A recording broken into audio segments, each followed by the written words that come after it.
getting taken away or banned. This is a 100% win rate on a Paquito. Picked once. Played by Dyren, none other. In the group stage, again in the EXP by RRQ. You're right, it's an odd pick. Experience the youth. Why? Against the CC, maybe? I pretty agree with Lafelt. Why do you pick Paquito so early? You got plenty of time. There is 1000% nobody gonna ban it, and still they want this combination. They want an aggressive movement, and I think, by the way, it's still flexible. Yep, still pretty flexible, but looking at the bans here coming in from Team Liquid, banning out the Amon, it looks like they're thinking this Paquito is going to the EXP and Boxia is going over to Rome, so they're really looking at TNZ as probably going to be one of the main carries for the team. TNZ still has a couple left. Again, the Guinevere, as mentioned, still possible to pick. I don't think they're going to let him pick the Hayabusa, so it's going to be Amon Hayabusa again. Maybe it's Paquito jungle. What do you think about it? It's been years since we last saw Paquito jungle. Yes, but it's been years since we saw Atlas. Gushin, you know? You know what? You got us there. You got us there. Pretty good point. Pretty good point here. So now Team Liquid find a ban. In the previous game, they banned out the Hayabusa. Will they do the same? Because they're going to be the ones picking after this. So, hey, maybe open up for yourself so that you can take it away. Right now, we're only seconds away. It looks like the final ban is going to be Hayabusa. They're going to open it up. They're banning out the Hayabusa. So that does mean that they have some other options in the jungle here. The question is, what? Kaltizi can play almost damn near anything in the jungle, right? But what is left in the metagame that deserves to be picked here? Fredrin's still out there. Assassin is the Joy. The Joy is still out there. Fredrin looks better, actually, for me. I think the utility jungler should help them. You know, you want additional crowd control, you want additional sustain for Liquid, for their composition, you want long fights. Right now for Aurora, the final bans here, they ban out a Roamer, they ban out a Kalia, making sure that there's no way that they can start the fight instantly. And now it looks like they're banning out the Badang as well, making sure that their frontliners doesn't get punished. TL has an option of picking up their Roamer or the jungler here. Kind of feel like picking up the jungle will deny and actually force out maybe this Boxia to eventually go to the jungle, which, you know, it's a good pick. But is it a pick that Aurora is comfortable with on TNZ? For now, Aurora got 3 flexible picks. Actually, 3 heroes, and all of them can go anywhere. Okay, not anywhere, but for the several lanes. Yes, multiple lanes, absolutely. Team Liquid should understand it, and they should understand that Aurora making surprise. They're tricky guys. Coach RC, Coach Tic Tac, forced to wonder. That's the Roamer right there. Team Liquid Philippines lock in the Matilda, put it into the hands of JP. So we don't know what Kaltizi is going to play. Here's the thing. I would feel weird if it was a Fredrin. Fredrin Matilda is a good combo, but I don't think that's enough damage for them. Aurora, pick up the Angela, often banned here in the metagame, alongside an Irritel. So we now know where everyone's going. Actually, still questions. Boxia can go to XP lane, and Paquito can go jungle. I think it's Boxia jungle. Yes. Safer that way. It's safer, but still, it's Aurora, you know? You're right. They can do everything, and they making surprises. And maybe they're trying off guard Team Liquid. See value in me? Oh, you see the value in him? You should. The Fredrin gets picked up here. So, again, I kind of feel like it's still okay because CC can still deal damage, same as the Granger. And hey, deceptively, even the Jushin. What are your thoughts, Leo? It's all in on Ohib. He's the only real reliable source of damage, but you're right, there is some damage in the CC, some finishing power in the Jushin. Destroyer. I see your face, you're still confused. What is Aurora doing? Yes, but I like it. And you know, I'll tell my predictions. Okay, I like the combination with Matilda and Fredrin, but still I'm gonna say it's Aurora. Hey, you know what? I like it. Speaking of things that I like Atrax and Mirko, so I'll just hear their voice to cast this one.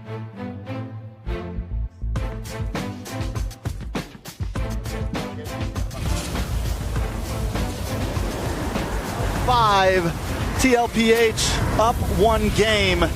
Now, Mirko, TLPH's draft, we both kind of decided it's by the book, it's textbook. They're coming in this series very, very clean. But what about Aurora? Hey, this is technically also a very like meta draft. It really depends on how you see the meta, right? Baksha, Angela, Irithel, this has been a thing for the longest time, terrorizing our ranked games. For you guys back at home play ranked games, you know how terrifying this composition is. But TLP just have so much disengage, so many ways to kite away. Like, just look at their movement abilities. This could just be the downfall too. If they are able to bait some big resources over, it could change everything. But here's the real question. What about the Paquito? That's the spice in all of this, right? That's the question on our minds. We saw it picked before by Dyron on ID. It did well against my home team. It did very, very well. I remember it. It's in my memory. Well. But, how do we feel about this? Man, I agree with LaFell. I feel like it was too early. But I guess they wanted to really just hide the Angela for the later stage. So it really comes down to that. I'm a big fan of the Paquito. Now it's Flicker 4 from Apex. Sign up Sanford up top with the Vengeance already used up. Carlteasy walks up to Lunar. Trying to go for the kill, but the Guiding Wind gets Sanford to safety. And it will be, I guess, a win for TL. They baited out Flicker from Apex. Yeah, 40 the Kid gets away with just a sliver of health there. I think the big thing about this Paquito is if it can go deathless for a little bit, get to that level 4 power spike, get to a little bit farther even. He can find the angles. It works as a possible type of assassin. It can close the distance onto the Zhu Xin without having to deal with what they dealt with last game, just getting tossed around. So there are possibilities there. But where we've seen them mess up is the execution. So can they execute this composition correctly? It really depends on how the Paquito gets to be played here. I agree with you. Now into the mid prio, TL actually just having the prio over. Goes in, that's gonna be traction pulse, someone does a kill over. That's Sanford locked down, has to run away. Carl still winning out the red tree battles as he goes in for the taunt. It's a two-man Lancer flip with a knock-up. TL, just get the turtle and back away. Even in the midst of chaos, the young GOAT able to always secure the retry. This is something that Team Liquid, I think, prides themselves on, the ability to get those first turtles. Their rate is through the roof. Rosa in a little bit of trouble. No flicker used. Rosa just took it. Accepted fate. Yeah, JP. Luckily for Aurora, they don't really lose too much because it's JP who got the kill. It would have been real bad if Oheb got the Death Sonata. Look at that damage. Paquito. Yeah, on the note of Paquito, it's a very high-level hero, right? Like, it really comes down to how you execute it. So if he gets an angle to somehow dive on Oheb, get Sanji low in the fight, it'll be massive. But if he just goes pure front to back, I'm not really a big fan of that. Tianzi, Shield Unity up. Just the battle of mid. I mean, you could even say that picking up the more damage-dealing EXP laner makes up for the lack of burst in your I guess no, they went for... I mean, you just kind of make up a bit for picking up the Angela. I feel like, yes, you get the sustainability, but you always kind of give up either a high set roamer, something of that nature. So at least you have something here. I think it could also pair well with the Angela. But still, yeah, definitely a risky pick, and it's all going to be about the angle that we see Lunar come from. And speaking of angles, Team Liquid looking for one on the Siggy Boom here. Two-man gank down below, a guiding win for Oheb. Tianzi with the Baksha. Shield Unity forward, traction pulse, forcing Oheb to use the flicker.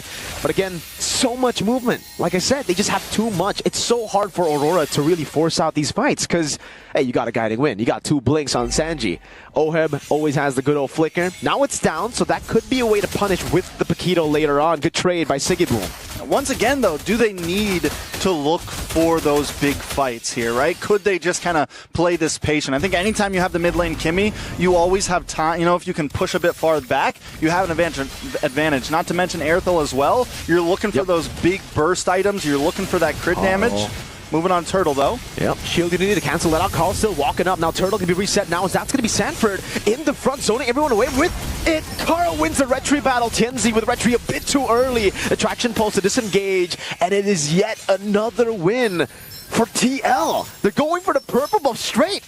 Yeah, this is the thing about Carlteasy, not only in the Fredrin as well, right? It makes it look easy to be able to walk into a turtle pit, get the stun real fast, hit the retry, and take it. A purple buff also now going over to the side of Team Liquid. We're 5 minutes in, almost a 1.5k gold lead. Aurora Gaming, I think they are at least playing it slower here, but they got to staunch the bleeding maybe a little bit more. The thing is, do they want to play slower in game 2? That was game 1 strat. Sanji, Lantern Flare on 2. Forcing to flick around. Carl TZ able to taunt now. Over to Rosa. It'll be Tianzi going for the shield unity. Oheb in the bottom lane. Tianzi walking up, zoning them from the turret to save Tier 1 down below. Still though, I think they kind of want the lead early this game, unlike game 1. Game 1, they had a composition where they get a big power spike mid to late. Here they do have heroes that get the power spike mid to late still, like the Kimmy. But, Liquid could very easily just match that, you know? Sanji caught again. That's going to be the shield unity again, but the guiding wind is right there. Sanji still has a flicker. It'll be a few more shots over. There's really just no risk. JP still has guiding wind, gets away. Oheb shoots him down. Too much disengaged, Trex. Yeah, there's just no way to catch them right now. And this is something where I think the burst damage of the Paquito could help, but Lunar is stuck in EXP lane right now. He cannot leave at this moment. And we have seen Sanford at least able to rotate down a bit, but I don't think we've seen enough from Lunar. So we're coming into third turtle, and I think this is where it's really going to be crunch time, especially once we get to minute 8, first Lord time. If Aurora Gaming doesn't make something happen then, it could really spell trouble for them. It's tough for Aurora. They're looking for anything they can find.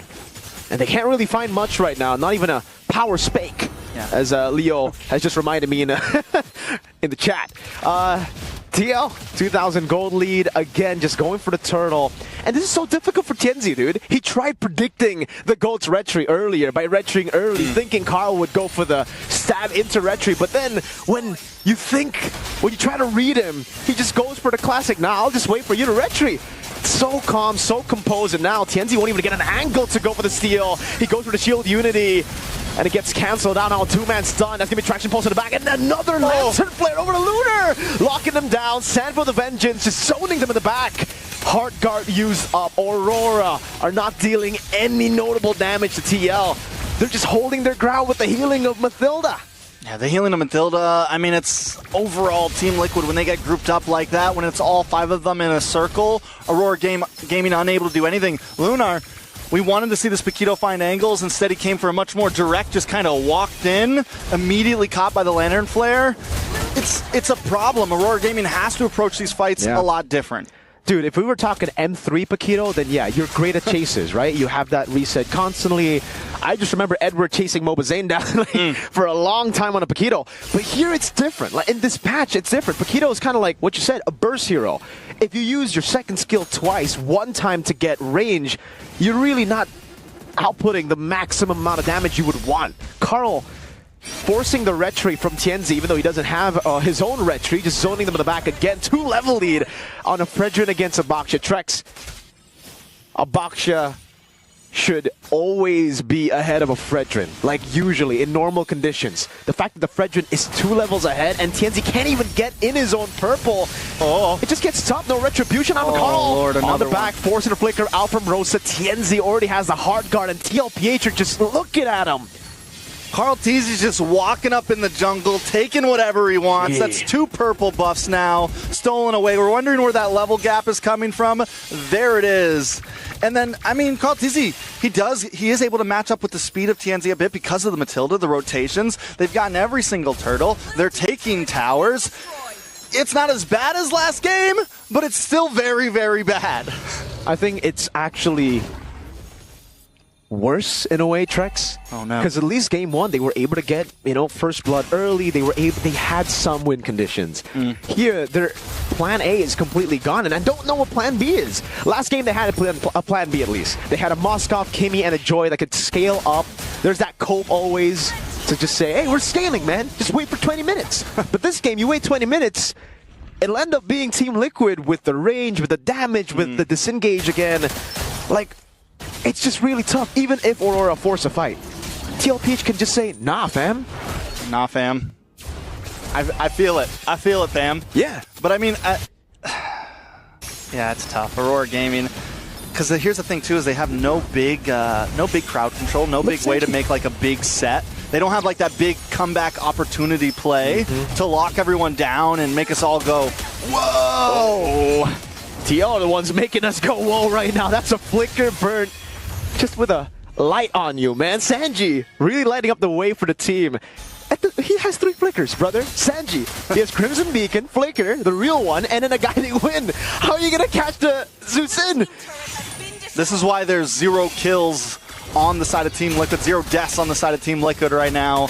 They're all untouchable at this point, and as they escape more and more with this gold lead, it's just going to become even harder. 3-man taunt over. Sanji walking up as well, getting the Lancer Flare, pulling Apex back for the Filipino sniper to get the shot down. Appraiser's Wrath, another kill over to Oheb. It's a double. Sigibu with a heavy crossbow will just fall again. Oheb with a triple, looking for the Maniac. Rosa with the flicker out to base. Now it's a full taunt over. Oheb's a Maniac. Oh, they're going for it. They're going will deny the Savage, but TL we're never looking for it. They just wanted